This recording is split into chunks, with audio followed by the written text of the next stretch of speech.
Hello. Hi. All right, so these are the photos that'll be in the inspection report. So roof is basically brand new. It was only a year old. It's beautiful. Everything is in place where it's supposed to be. All brand new tiles. Everything looks magnificent.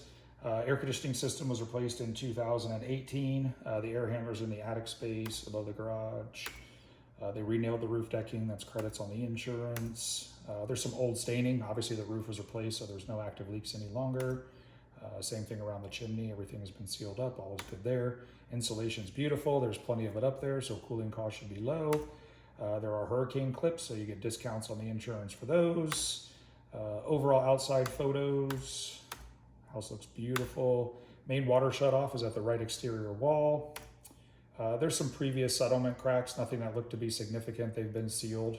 Just monitor them for any further movement. Not likely going to happen, but they don't look to be significant at all. AC system, 5-ton heat pump, 2018. Just some more settlement cracks at the back too. Once again, they've been sealed and repaired. Some missing fasteners at some of the screen enclosure framing. Just replace those missing fasteners or any rusted ones that are no longer securing it. A couple here. Recommend installing cables at the backside of the screened enclosure. They're not required, but there's storm tie downs. You put a bracket here and then secure it to the concrete slab at the bottom just to hold the screen enclosure down. Pool's beautiful, looks really good. There are some gaps at some of the coping tiles around the edge. They've shifted and moved a little bit. The tiles have slid back some.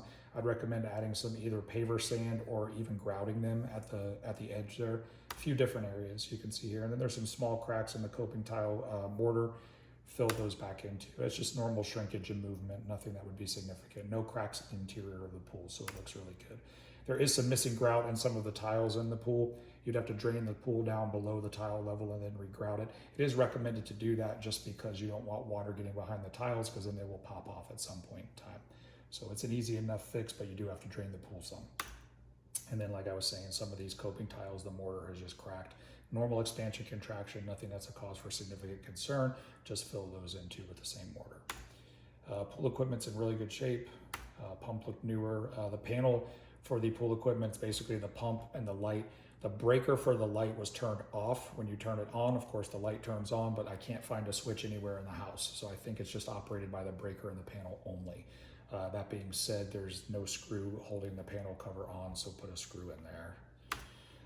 There was water dripping from the canister lid for the filter. The seal's probably going bad, so it's just occasionally there's just some drips coming down from it. So it's a rubber seal. You can take the lid off, take it to pinch a penny, and they'll have the exact same seal. Just replace it, put some lube on it. Propane tank, which is only for the range in the kitchen, is at the right side of the home. It's hidden behind those trees back there. Suburban Propane owns the tank, and they're the ones that probably come and fill it. So you'll contact them to get propane. Electric panels in the garage, everything looks beautiful, no issues there. Water heater was replaced in 2014. It's a 50-gallon unit. The test and pressure valve is actually leaking. You can see it's corroded at the pipe connection here, and then it's dripping from the bottom. So it's corroded down there, and that's some water on my finger. So the test and pressure valve on the water heater needs to be replaced. Some of the garage door hinges are missing bolts. So you got 2 bolts missing there, and then just 1 bolt missing there. Of course, they should all have the bolts where they're supposed to be for securing the hinges properly. Inside, there's not a whole lot to talk about at all. Master bathroom sinks. They have what's called these bolt traps. These are actually corroded underneath both sinks, and then the left sink is actually leaking. So these need to be replaced underneath both master bathroom sinks. This tub, it just moves. It's not secured to anything, and there's really not a way to secure them other than just putting a ton of either caulking or grout at the base, which I don't know how much it would hold anyways. And then the fixtures are kind of loose too. So it's more just an FYI than anything else. Plumbing photo, broken balance rod in the hall bathroom window. So that just makes the window a little difficult to open and close.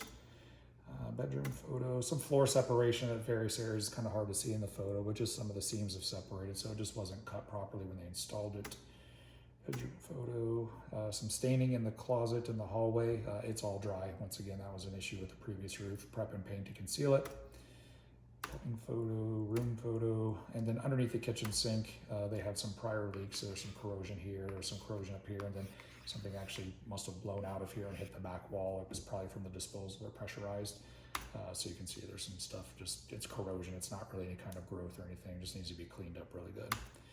AC splits were fine. I measured the temperature going in, temperature coming out. Should be a minimum of 14 degrees. I had 74 going in, 58 and 59 coming out, so the AC is cooling as intended.